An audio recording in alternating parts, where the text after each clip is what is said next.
What's up, everybody? Derek Anderson, the DA, and you can see right there the 13-year sequel has finally dropped in theaters, and it's not really looking that good at the moment because it's not living up to the expectations that Disney had for it. And as you can see with this story by Insider, Avatar: The Way of Water failed to live up to box office expectations on its opening weekend. Reports say putting the pressure on Disney's $2 billion bet. So we know that Disney has needed a hit all year, okay? It's had flop after flop, especially on the animated side, okay? Because we saw it with Strange World, we saw it with Lightyear, we saw it with Turning Red. Those movies didn't make any money, despite the amount of money that was put into them. Didn't make a dime, okay? Lost money in a lot of cases. And then on top of that, you have the Marvel Cinematic Universe, 3 films, okay? Thor, Doctor Strange, and Black Panther, also not doing very well, okay? Not bringing in what they expected to bring in. Not one of those films is hit $1 billion, okay? Black Panther is going to get fast tracked. Pretty much it's going to end up on Disney Plus before it has an opportunity to hit $1 billion. I think people that have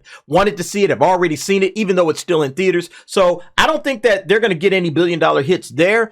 Not to say that these films lost money, they made money, but not as much as they were expecting. So Disney needed a bona fide hit, okay? They needed a hit, right? Something that just said, yeah, Disney, we did it, okay? And they put all of that on Avatar. And I mean, I haven't seen the movie yet. I'll probably see it sometime this week, but I hear it's great. I hear it's a good time at the theaters. 3 hours long, that's never a good sign, but it didn't really slow down the first Avatar, so maybe it's not going to be a big deal in this case. But nevertheless, it's already below expectations, not doing well internationally or domestically. Let's check it out. So you can see it right here. This is the numbers that they did. Okay, we got 134 on the domestic side, 300 million on the international side, a total worldwide of $434.5 million. Now, a lot of the pundits were saying that this film was going to do upwards of $500 million opening weekend. So you can see it's well below that. And from this article on Deadline, The Way of Water splashes out with 435 million global opening. China lower than expected on the international box office. So let's go ahead and check this out real quick. So the worldwide opening reps the 3rd highest global weekend posted by any Hollywood film during the pandemic era,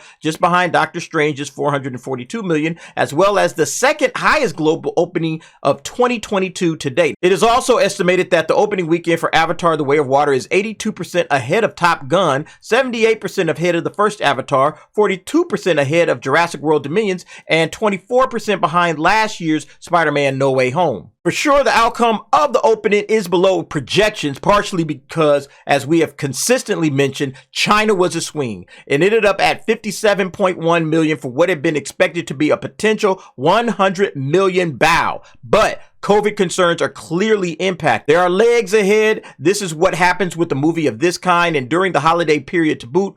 Hopefully for all parties, this is a wetting of the table for the next few weeks. So they're hoping that this thing is going to start picking up some steam and start picking up some energy through the holidays, okay? You got 2 big weekends coming up, obviously. You got Christmas weekend coming up. Christmas seems to be a time where a lot of people want to go and check out movies with family and friends. So that's going to be a positive for this film. And you also got the New Year's weekend as well. That's a big holiday weekend. Not sure how many people are going to be going out to check out Avatar on New Year's Eve and New Year's Day, but you might get a few people going in and seeing what's up. But nevertheless, this is not a good sign for Disney for a lot of reasons. As I just mentioned, they haven't had a lot of big films this year, okay? They're, at least in terms of their expectations, they haven't really had one that's just out of the park home run, okay? But not only that, they need a winner. They need something that's positive at this point right now, and they're not getting it, okay? From any of their franchises. Their major franchises like Star Wars and Marvel, okay? They're not getting it there. Pixar has been laying duds. They just had Strange World, which is a big box office bomb, okay? And everybody is sour on Disney right now, okay? You have this big kerfuffle going on with Bob Iger taking over. And as you can see, the stock price, right, sitting at $90, it's just dropping.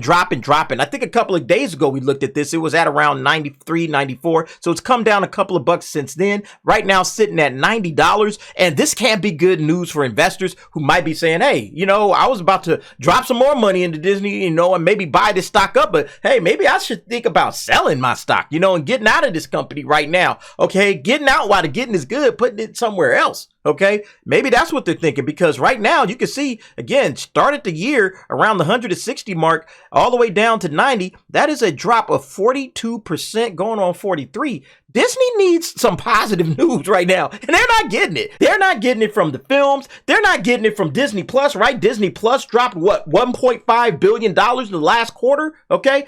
Disney is in deep need of a win, of a W, okay? And this is where they were hoping to get it, right? With this giant $2 billion bet. So let's check this out. As the article says, the film reportedly cost $350 million to make. Director James Cameron has declined to state a number publicly, but reportedly suggested it would need to take in more than $2 billion to break even, according to Variety. Yeah, we read that article. I'll go ahead and link it above so you can check it out. But $2 billion, like, it needed to be, in his words, one of the top 3 or 4 films of all time in order to break even. And a lot of people, oh, you know, they was just talking about the domestic market. No.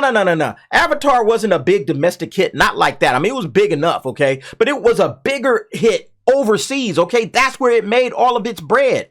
As you can see right here, okay, 785 million on the domestic side, but 2.1 billion. This is an international movie, all right? So it needs to make all of its money from other markets, overseas, China, all of those big markets. They have to come through, okay? And if China's going through a COVID scare, that's really going to hurt this film at this point in time. Let me tell you, they're not going to get anywhere near this.